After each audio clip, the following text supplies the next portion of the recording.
मंत्र कहानी के लेखक मुंशी प्रेमचंद्र जी हैं। एक डॉक्टर थे, नाम था मिस्टर चड्ढा। उनका उम्र लगभग 50 साल था। डॉक्टर चड्ढा लखनऊ के रहने वाले थे। संध्या का समय था। डॉक्टर चड्ढा गोल्फ खेलने के लिए तैयार हो रहे थे। मोटर द्वार के सामने खड़ी थी कि दो कहार एक डोली लिए आते दिखाई दिए। डोली के पीछे एक बूढ़ा लाठी टेकता चला आता था। डोली औषधालय के सामने आकर रुक गई।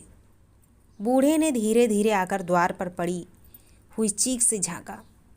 ऐसी साफ सुथरी जमीन पर पैर रखते हुए भय हो रहा था कि कोई घुड़क न बैठे। डॉक्टर साहब को खड़े देखकर भी उसे कुछ कहने का साहस न हुआ। डॉक्टर साहब ने चीख के अंदर से गरज कर कहा, कौन है, क्या चाहता है? डॉक्टर साहब ने से हाथ जोड़कर कहा, हुजूर, बड़ा गरीब आदमी हूँ, मेरा लड़का कई दिन से। डॉक्टर साहब ने सिगार जलाकर कहा, कल सवेरे आओ, कल सवेरे। हम इस वक्त मरीजों को नहीं देखते। बूढ़े ने घुटने टेक कर ज़मीन पर सिर रख दिया और बोला, दुहाई है सरकार की, लड़का मर जाएगा। हुजूर, 4 दिन से आंखें नहीं। डॉक्टर चड्ढा ने कलाई पर नज़र डाली। केवल 10 मिनट समय और बाकी था। गोल्फ स्टिक खूंटी से उतारने हुए बोले, कल सवेरे आओ, कल सवेरे। यह हमारे खेलने का समय है। बूढ़े ने पगड़ी उतार कर चौखट पर रख दी और रो रो कर बोला, हुजूर, एक निगाह देख ले, बस एक निगाह। लड़का हाथ से चल जाएगा। हुजूर, 7 लड़कों में यही एक लड़का बचा है। हुजूर, हम दोनों आदमी रो रो कर मर जाएंगे। सरकार आपकी बढ़ती होए, दिन बंधु। ऐसे दुआई देते रहा। ऐसे उजड़ देहाती यहाँ प्राय हो जाया करते थे। डॉक्टर साहब उनके स्वभाव से खूब परिचित थे। कोई कितना ही कुछ कहे, पर वे अपनी ही रट लगाते जाएंगे, किसी की सुनेंगे नहीं। धीरे से चीख उठाई और बाहर निकलकर मोटर की तरफ चले। बूढ़ा यह कहता हुआ उनके पीछे दौड़ा, सरकार, बड़ा धर्म होगा। हुजूर, दया कीजिए, बड़ा दिन दुखी हूँ। संसार में कोई और नहीं है बाबूजी। मगर डॉक्टर साहब ने उसकी ओर मुंह फेर कर देखा तक नहीं। मोटर पर बैठकर बोले, कल सवेरे आना। मोटर चली गई। बूढ़ा कई मिनट तक मूर्ति की भांति निश्चल खड़ा रहा। संसार में ऐसे मनुष्य भी होते हैं जो अपने आमोद प्रमोद के लिए आगे किसी की जान की भी परवाह नहीं करते। शायद इसका उसे अब भी विश्वास न आता था। सब ये संसार इतना निर्मम, इतना कठोर है, इसका ऐसा मर्मभेदी अनुभव अब तक न हुआ था। वह उन पुराने ज़माने की जियों में था जो लगी हुई आग को बुझाने, मुर्दे को कंधा देने, किसी के छप्पर को उठाने और किसी कलह को शांत करने के लिए सदैव तैयार रहते थे। जब तक बूढ़े को मोटर दिखाई दी, वह खड़ा टकटकी लगाए उस ओर ताकता रहा। शायद उसे अब भी डॉक्टर साहब के लौट आने की आशा थी। फिर उसने कहारों से डोली उठाने को कहा। डोली जिधर से आई थी उधर ही चली गई। चारों ओर से निराश होकर वह डॉक्टर चड्ढा के पास आया था। इनकी बड़ी तारीफ सुनी थी। यहाँ से निराश होकर फिर वह किसी दूसरे डॉक्टर के पास न गया। किस्मत ठोंक ली। उसी रात उसका हंसता खेलता 7 साल का बालक अपनी बाल लीला समाप्त करके इस संसार से सिधार गया। बूढ़े माँ बाप के जीवन का यही एक आधार था।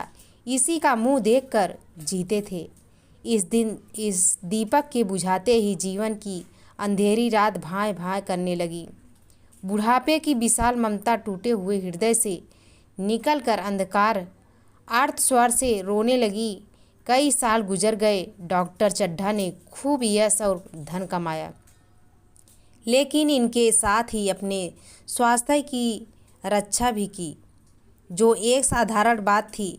यह उनके नियमित जीवन का आशीर्वाद था कि 50 वर्ष की अवस्था में उनकी चुस्ती और फुर्ती युवकों को भी लज्जित करती थी। उनके हर एक काम का समय नियत था। इस नियत से वह जौ भर भी न टलते थे। बहुधा लोग स्वास्थ्य के नियमों का पालन उस समय के करते थे जब रोगी हो जाते। डॉक्टर चड्ढा उपचार और संयम का रहस्य खूब समझते थे। उनकी संतान संध्या भी इसी नियम के अधीन थी। उनके केवल 2 बच्चे हुए, एक लड़का और एक लड़की। तीसरी संतान न हुई, इसलिए श्रीमती चड्ढा भी अभी जवान मालूम होती थी।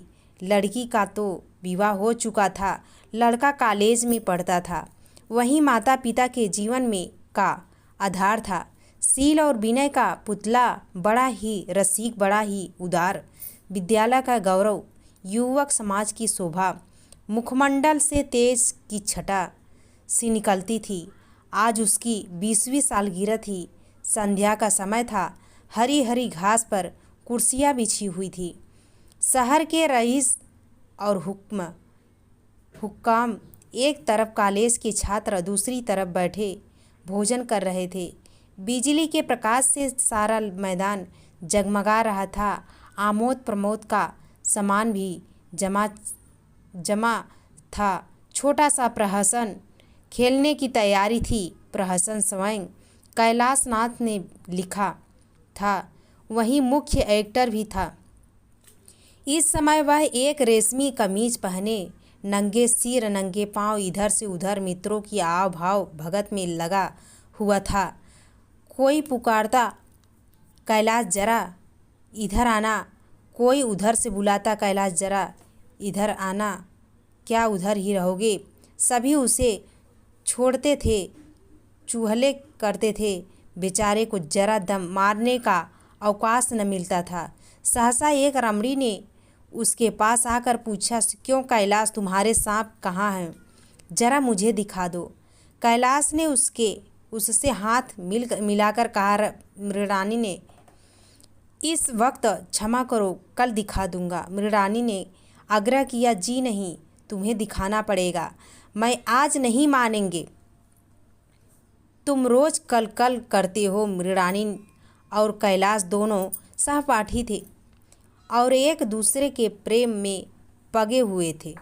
कैलाश को सांपों के पालने, खेलने और नचाने में बहुत शौक था। तरह तरह के सांप पाल रखे थे। उनके स्वभाव और चरित्र की परीक्षा करता रहता था। थोड़े दिन हुए उसने विद्यालय में सांपों पर एक मार्के का व्याख्यान दिया था। सांपों को नचाकर दिखाया भी था। प्राणी शास्त्र के बड़े बड़े पंडित भी यह व्याख्यान सुनकर दंग रह गए थे। यह विद्या उसने एक बड़े सफेरे से सीखी थी। सांपों की जड़ी बूटियाँ जमा करके उसे मरज थी।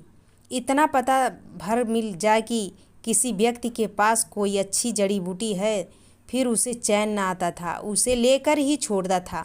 यही व्यसन था। इस पर हजारों रुपए फूंक चुका था। मृणानी कई बार आ चुकी थी, पर कभी सांपों को देखने के लिए इतनी उत्सुक नहीं हुई थी। कह नहीं सकते आज उसकी उत्सुकता सचमुच जाग गई थी। यह कह कैलाश पर अपने अधिकार का प्रदर्शन करना चाहती थी, पर उसका आग्रह बेमौका था। उस कोठरी में कितनी भीड़ लग जाएगी, भीड़ को देखकर सांप कितने चौंकेंगे और रात के समय उन्हें छेड़ा जाना कितना बुरा लगेगा। इन बातों का उसे जरा भी ध्यान न आया। कैलाश ने कहा, नहीं, कल जरूरी दिखा दूंगा।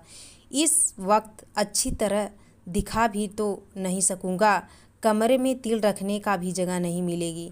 एक महाशय ने छेड़कर कहा, दिखा क्यों नहीं देते? जरा सी बात के लिए इतना टाल मटोल कर रहे हो। मिस गोविंद हरगिज न मानना। देखे कैसे नहीं दिखाते। दूसरे महाशय ने और रद्दा चढ़ाया। मिस गोविंद इतनी सीधी और भोली है, तभी आप इतना मिजाज करते हैं। दूसरे सुंदरी होती तो इसी बात पर बिगड़ खड़ी होती। तीसरे साहब ने मजाक उड़ाया, अजी बोलना छोड़ देती।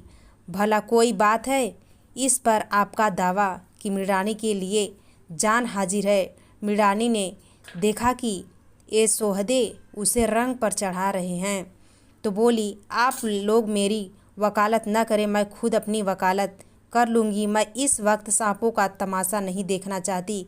चलो छुट्टी हुई। इस पर मित्रों ने ठट्ठा लगाया।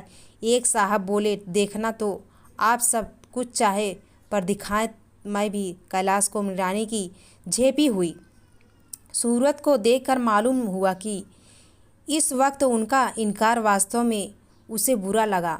ज्यों ही प्रीति भोज समाप्त हुआ और गाना शुरू हुई, उसने मृणानी और अन्य मित्रों को सांपों के दरबे के सामने ले जाकर महुअर बजाना शुरू किया। फिर एक एक खाना खोलकर एक एक सांप को निकालने लगा। वाह क्या कमाल था!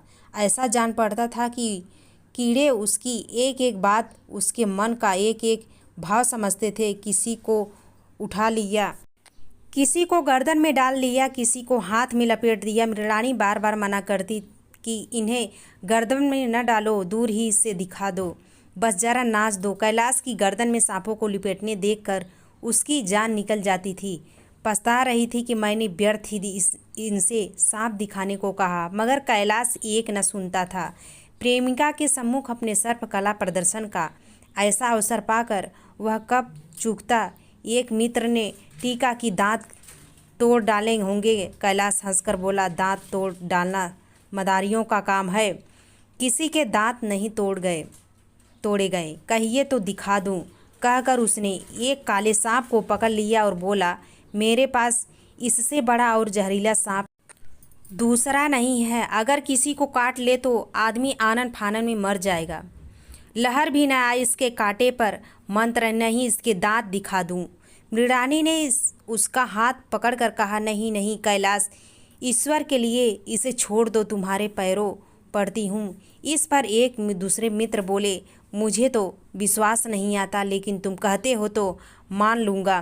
कैलाश ने सांप की गर्दन पकड़कर कहा, नहीं साहब, आप आंखों से देखकर मानिए। दांत तोड़कर वश में किया तो क्या सांप बड़ा समझदार होता है? अगर उसे विश्वास हो जाए कि इस आदमी से मुझे कोई हानि न पहुँचेगी तो वह उसे हरगिज न काटेगा। मृणालिनी ने जब देखा कि कैलाश पर इस वक्त भूत सवार है तो उसने यह तमाशा न करने के विचार से कहा, अच्छा भाई, अब यहाँ से चलो, देखा गाना शुरू हो गया है, आज मैं भी कोई चीज़ सुनाऊंगी। यह कहते हुए उसने कैलाश का कंधा पकड़कर चलने का इशारा किया और कमरे से निकल गई। मगर कैलाश विरोधियों का शंका समाधान करके ही दम लेना चाहती थी। उसकी गर्दन पकड़कर जोर से दबाई, कितनी जोर से दबाई कि उसका मुंह लाल हो गया, देह की सारी नसें तन गई। सांप ने अब तक सांप उसके हाथों से ऐसा व्यवहार न देखा था। उसकी समझ में न आता था कि उसे क्या चाहते हैं। उसे शायद भ्रम हुआ कि मुझे मार डालना चाहते हैं, अतएव आत्मरक्षा के लिए तैयार हो गया। कैलाश ने उसकी गर्दन खूब दबाकर मुंह खोल दिया और उसके जहरीले दांत दिखाते हुए बोला, जिन सज्जनों को शक है आकर देख ले। आया विश्वास या अब भी कुछ शक है? मित्रों ने आकर उसके दांत देखे और चकित हो गए। प्रत्यक्ष प्रमाण के सामने संदेह को स्थान कहा। मित्रों का शंका निवारण करके कैलाश ने सांप की गर्दन ढीली कर दी और उसे जमीन पर रखना चाहा, पर वह काला गेहूमन क्रोध से पागल हो रहा था। गर्दन नरम पड़ते ही उसने सिर उठाकर कैलाश की उंगली जोर से काटा और वहां से भागा। कैलाश की उंगली से टप टप खून टपकने लगा।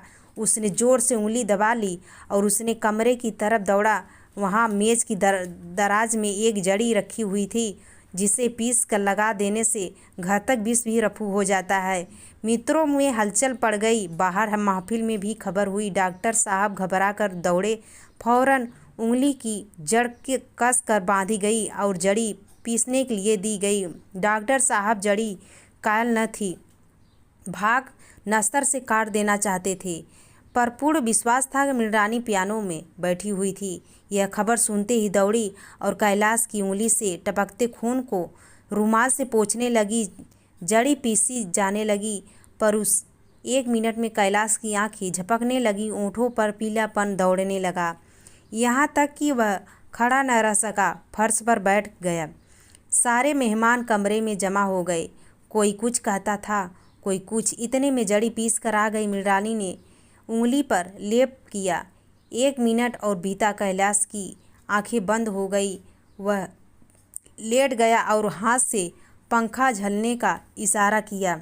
माँ ने दौड़कर उसका सिर गोद में रख लिया और बिजली का टेबल फैन पर लगा दिया। डॉक्टर साहब ने झुक कर पूछा, कैलाश कैसी तबीयत है? कैलाश धीरे से हाथ उठा लिए, पर कुछ बोल ना सका। मृणालिनी ने करुण स्वर में कहा, क्या जड़ी बूटी कुछ असर न करेगी? डॉक्टर साहब ने सिर पकड़कर कहा, क्या बतलाऊं? मैं इसकी बातों में आ गया तो नस्तर से भी कुछ फायदा ना होगा।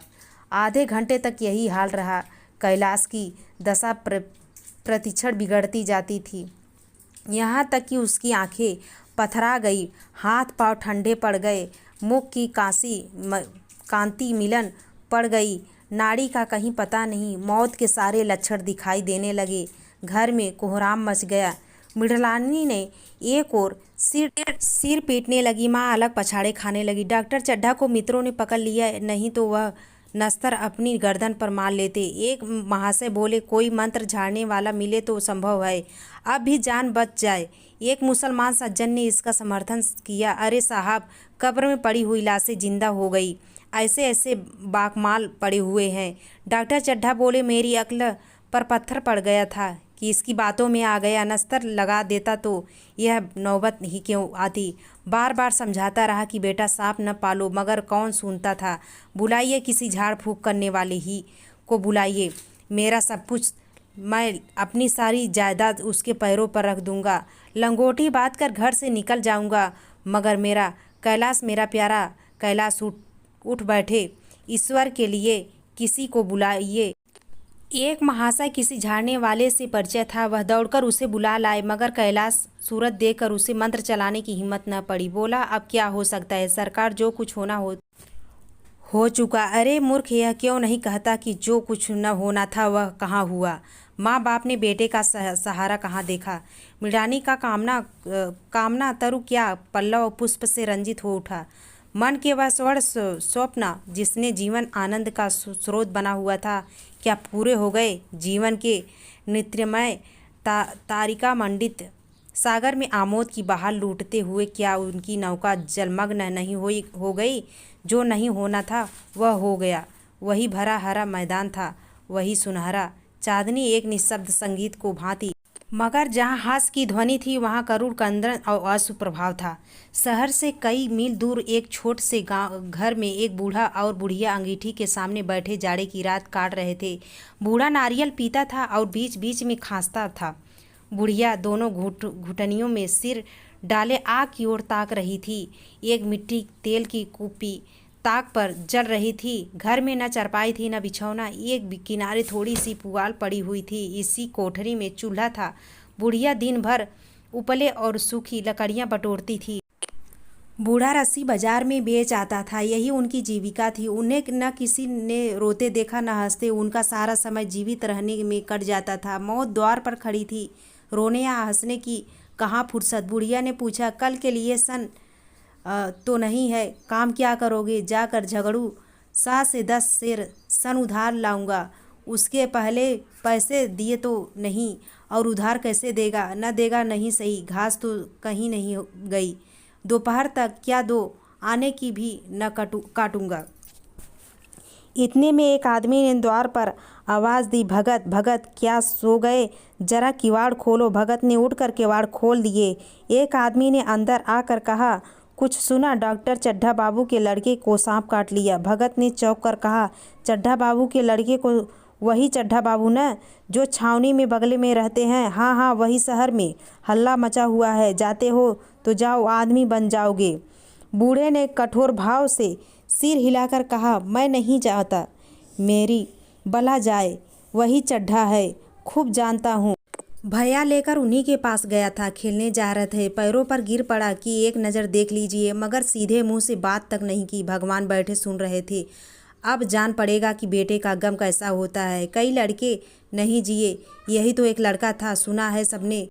जवाब दे दिया। भगवान बड़ा कारसाज हैं। उस बखत मेरी आंखें से आंसू निकल पड़े थे, पर उन्हें तनिक भी दया नहीं आई थी। मैंने तो उनके द्वार पर होता तो भी बात न पूछता। तो न जाओगे? हमने तो सुना था, सो कह दिया। अच्छा किया। कलेजा ठंडा हो गया, आंखें ठंडी हो गई, लड़का भी ठंडा हो गया। तुम जाओ, आज चैन की नींद सोऊंगा। बुढ़िया से जरा तमाकू ले लो, एक चिलम पीऊँगा। अब मालूम होगा लाला को, सारी साहबी निकल जाएगी। हमारा क्या बिगड़ा? लड़के के मर जाने से कुछ राज तो नहीं चला गया? जहाँ 6 बच्चे गए थे, वहाँ एक और चला गया। तुम्हारा तो राज सुना हो जाएगा। उसी के वास्ते सबका गला दबा दबा कर जोड़ा था न। अब क्या करोगे? अब एक बार देखने जाऊंगा, पर कुछ दिन बाद मिजाज का हाल पूछूंगा। आदमी चला गया। भगत ने किवाड़ बंद कर लिए, तब चीलम पर तंबाकू रख कर पीने लगा। बुढ़िया ने कहा, इतनी रात गए, जाड़े पाले में कौन जाएगा? अरे दोपहर ही होता तो मैं न जाता। सवारी दरवाजे पर लेने आती तो भी न जाता। भूल नहीं गया हूँ। पन्ना की सूरत आंखें में भी फिर रही है। इस निर्दयी ने उसे एक नज़र देखा तक नहीं। क्या मैं जानता था कि वह न बचेगा? खूब जानता था। चड्ढा भगवान नहीं थे कि उनकी एक निगाह देख लेने से अमृत बरस जाता। नहीं, खाली मन की दौड़ थी। अब किसी दिन जाऊंगा और कहूँगा, क्यों साहब का ये क्या रंग है? दुनिया बुरा कहेगी, कहे, कोई परवाह नहीं। छोटे आदमियों में तो मैं ऐब हूँ, बड़ों में कोई ऐब नहीं होता। देवता होते हैं। भगत के लिए यह जीवन में पहला अवसर था कि ऐसा समाचार पाकर वह बैठ रह गया हो। 80 वर्ष के जीवन में ऐसा कभी न हुआ हो था कि सांप की खबर पाकर वह दौड़ न गया हो। माघ पूस की अंधेरी रात, चैत बैसाख की धूप और लू, सावन भादों की चढ़ी हुई नदी और नाले, किसी की उसने कभी परवाह न की। वह तुरंत घर से निकल पड़ता था। निस्वार्थ निष्काम लेन देन का विचार कभी दिल में आया नहीं। यह काम न था। जान का मूल्य कौन दे सकता है? यह एक पुण्यकार था। सैकड़ों निराशों उसके मंत्रों ने जीवन दान दे दिया था, पर आप वह घर से एकदम नहीं निकाल सका। यह खबर सुनकर सोने जा रहा था। बुढ़िया ने कहा, तंबाकू अंगीठी के पास रखी हुई है, उसकी भी आज 2.5 पैसे हो गए। देती ही न थी। बुढ़िया कहकर लेट बूढ़े कुप्पी बुझाई। कुछ देर खड़ा रहा, फिर बैठ गया, अंत को लेट गया। पर यह खबर उसके हृदय पर बोझ की भांति रखी हुई थी। उसे मालूम हो गया था कि उसकी कोई चीज़ खो गई, जैसे सारे कपड़े गीले हो गए या पैरों में कीचड़ लगा हुआ है, जैसे कोई उसके मन में बैठा हुआ उसे घर से निकालने के लिए कुर्दे रहा है। बुढ़िया जरा देर में खर्राटे लेने लगी। बूढ़े बातें करते करते सोते हैं और जरा सा खट्टा होते हैं जागते हैं। तब भगत उठा, अपनी लकड़ी उठा ली और धीरे से किवाड़ खोले। बुढ़िया पूछा, कहाँ जाते हो? कहीं नहीं।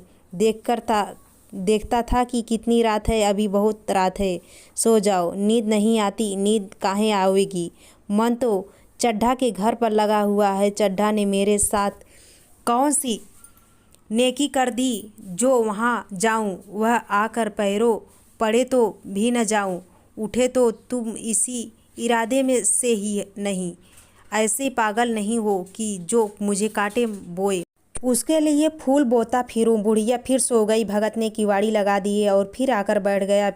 पर उसके मन में कुछ ऐसी दशा थी जो बाजे की आवाज़ कान में पड़ते ही उपदेश सुनने वालों की होती है। आंखें चाहे उपदेशक की ओर हो पर कान बाजे ही की ओर होती है। दिल में भी भाई की ध्वनि गूंजती रहती है। शर्म के मारे जगह से नहीं उड़ता। निर्दयी प्रतिघात का भाव भगत के लिए उपदेशक था, पर हृदय पर अभागे युवक की ओर था जो इस समय मर रहा था, जिसके लिए एक एक पल का विलंब घातक था। उसने फिर किवाड़ खोले। इतने धीरे धीरे से बुढ़िया को खबर भी न हुई। बाहर निकल आया। उसी वक्त गांव का चौकीदार गश्त लगा रखा था। बोला, कैसे उठे भगत? आज तो बड़ी सर्दी है, कहीं जा रहे थे हो क्या? भगत ने कहा, नहीं जी जाऊंगा। कहाँ देखता था अभी कितनी रात है, भला कै बजे होंगे? चौकीदार बोला, 1 बजा होगा। और क्या अभी थाने से आ रहा था तो डॉक्टर चड्ढा बाबू के बंगले में बड़ी भीड़ लगी हुई थी। उनके लड़के का हाल तो तुमने सुना होगा, कीड़े ने छू लिया है। चाहे मर भी गया हो, तुम चले जाओ तो शायद बच जाए। सुना है इस 1000 तक देने को तैयार है। भगत, मैं तो न जाऊं, चाहे कह कर 10 लाख भी दे मुझे। 10,000 या 10 लाखें लेकर करना क्या है? कल मर जाऊंगा, फिर कौन भोगने वाला बैठा हुआ है? चौकीदार चला गया। भगत ने आगे पैर बढ़ाया। जैसे ही कहीं रखता है, पढ़ता कहीं है, कहता कुछ है, जबान से निकलता कुछ है।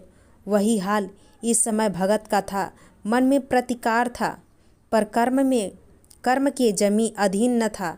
जिसने कभी तलवार नहीं चलाई, वह इरादा करने पर भी तलवार नहीं चला सकता। उसके हाथ कांपते हैं। उठते ही भगत लाठी खटखट करता लपका चला जाता था। चेतना रोकती थी, पर उपचेतना ठेलती थी। सेवक स्वामी पर हावी न था। आधी राह निकल जाने के बाद सहसा भगत रुक गया। हिंसा ने क्रिया का विजय पाई। मैं यूं ही इतनी दूर चला आया। इस जाड़े पाले में मरने की मुझे क्या पड़ी थी? आराम से सोया क्यों नहीं? नींद न आती, न सही 2-4 भजन ही गाता। व्यर्थ इतनी दूर दौड़ा आया। चड्ढा का लड़का रहे या मरे, मेरी कला से मेरे साथ उन्होंने ऐसा कौन सा सलूक किया था कि मैं उनके लिए मरूं? दुनिया में हजारों मरते हैं, हजारों जीते हैं। मुझे किसी के मरने जीने से मतलब। मगर उपचेतना में अब एक दूसरे रूप धारण किया, जो हिंसा से बहुत कुछ मिलता जुलता था। वह झाड़ फूँक करने नहीं जा रहा है। वह देखेगा कि लोग क्या कर रहे हैं। डॉक्टर साहब का रोना पीटना देखेगा, किस तरह सिर पीटते हैं, किस तरह पछाड़ खाते हैं। वे लोग तो विद्वान होते हैं, सब्र कर जाते होंगे। हिंसा भाव को यूं धीरज देता हुआ वह फिर आगे बढ़ा। इतने में 2 आदमी आते दिखाई दिए। दोनों बातें करते चले आ रहे थे। चड्ढा बाबू का घर उजड़ गया। वहीं तो एक लड़का था। भगत के कान में यह आवाज़ पड़ी। उसकी चाल और भी तेज हो गई। थकान के मारे पाँव न उठते थे। सिरों भाग इतना बढ़ जाता था मानो अब मुंह के बल पर गिर पड़ेगा। इस तरह वह कोई 10 मिनट चला होगा कि डॉक्टर साहब का बंगला नजर आया। बिजली की बत्तियां जल रही थी, मगर सन्नाटा छाया हुआ था। रोने पीटने की आवाज़ भी न आती थी। भगत का कलेजा धक धक करने लगा। कहीं मुझे देर तो नहीं हो गई है? वह दौड़ने लगा। अपनी उम्र में इतना तेज़ कभी न दौड़ा था। बस यही मालूम होता था मानो उसके पीछे मौत दौड़ी आ रही है। 2 बज गए थे। मेहमान विदा हो गए। रोने वालों में केवल आकाश के तारे रह गए थे और सभी रो रो कर थक गए थे। बड़ी उत्सुकता के साथ लोग रह रहकर आकाश की ओर देखते थे कि किसी तरह सुबह हो और लाश गंगा की गोद में दी जाए। सहसा भगत ने द्वार पर पहुंचकर आवाज़ दी, डॉक्टर साहब समझे कोई मरीज आया होगा। किसी और दिन उन्होंने उस आदमी को दुत्कार दिया होता, मगर आज बाहर निकल आए, देखा एक बूढ़ा आदमी खड़ा है, कमर झुकी हुई है, पोपला मुंह भौवें तक सफ़ेद हो गई थी। लड़की ने लकड़ी के सहारे कांप रहा था। बड़ी नम्रता से बोला, क्या है भाई, आज तो हमारे ऊपर ऐसी मुसीबत पड़ गई कि कुछ कहते नहीं बनता। फिर कभी आना इधर, 1 महीना तक तो शायद मैं किसी भी मरीज को न देख सकूँगा। भगत ने कहा, सुन चुका हूँ बाबूजी, इसलिए आया हूँ। भैया कहाँ है, जरा मुझे दिखा दीजिए। भगवान बड़ा कारसाज है, मुर्दे को भी जिला सकते हैं। कौन जाने कब भी उसे दया आ जाए। चड्ढा ने व्यवस्थित स्वर में कहा, चलो देख लो। मगर 3-4 घंटे हो गए, जो कुछ होना था हो चुका। बहुतेरे झाड़ने फूकने वाले देख रेख कर चले गए। डॉक्टर साहब को आधा आशा तो क्या होती, हाँ बूढ़े पर दया आ गई। अंदर ले गए। भगत ने लाश को 1 मिनट में तक देखा, तब मुस्कुरा कर बोला, अभी कुछ नहीं बिगड़ा है बाबूजी। यह नारायण चाहेंगे तो आधे घंटे में भैया उठकर बैठ जाएंगे। आप नाहक दिल छोटा न करे। जरा कहारों से कहिए पानी तो भरे। कहारों ने पानी भर कर कैलाश को नहलाना शुरू किया। पाइप बंद हो गया था। कहारों की संख्या अधिक न थी, इसलिए मेहमानों ने अहाते के बाहर के कुएं से पानी भर कर कहारों को दिया। मृणालिनी ने कलसा लिए पानी ला रही थी। बूढ़ा भगत खड़ा मुस्कुरा कर मंत्र पढ़ रहा था, मानो विजयी उसके सामने खड़ी है। जब एक बार मंत्र समाप्त हो जाता, तब वह एक जड़ी कैलाश के सिर पर डाले गए और न जाने कितनी बार भगत ने मंत्र फूंका। आखिर जब उषा ने अपनी लाल लाल आंखें खोली तो कैलाश की भी लाल लाल आंखें खुल गई। एक क्षण में उसने अंगड़ाई ली और पानी पीने को मांगा। डॉक्टर चड्ढा दौड़कर नारायणी को गले लगा लिया। नारायणी दौड़कर भगत के पैरों पर गिर पड़ी और मृणालिनी ने कैलाश के सामने आंखों में आंसू भरे पूछने लगी, अब कैसी तबीयत है। एक क्षण में चारों तरफ खबर फैल गई। मित्रगण मुबारकबाद देने आने लगे। डॉक्टर साहब बड़े श्रद्धा भाव से हर एक के सामने भगत का यश गाते फिरते थे। सभी लोग भगत के दर्शनों के लिए उत्सुक हो उठे, मगर अंदर जाकर देखा तो भगत का कहीं पता न था। नौकरों ने कहा, अभी तो यहीं बैठे चीलम पी रहे थे। हम लोग तमाकू देने लगे तो नहीं ली। अपने पास से तमाकू निकाल कर भरी। यहाँ तो भगत की चारों ओर तलाश होने लगी और भगत लपका हुआ घर चला जा रहा था कि बुढ़िया के उठने से पहले पहुँच जाऊँ। जब मेहमान लोग चले गए तो डॉक्टर साहब ने नारायणी से कहा, बूढ़ा न जाने कहाँ चला गया। एक चीलम तमाकू कभी रवादार न हुआ। नारायणी ने, मैंने तो सोचा था इसे कोई बड़ी रकम दूंगी। डॉक्टर चड्ढा रात को तो मैंने नहीं पहचाना, पर जरा साफ हो जाने पर पहचान गया। एक बार यह मरीज को लेकर आया था। मुझे अब याद आता है कि मैं खेलने जा रहा था और मरीज को देखने से इनकार कर दिया। आज उस दिन की बात याद करके मुझे जितनी ग्लानि हो रही है उसे प्रकट नहीं कर सकता। मैं उसे अब खोज निकालूंगा और उसके पैरों पर गिरकर अपना अपराध क्षमा कराऊंगा।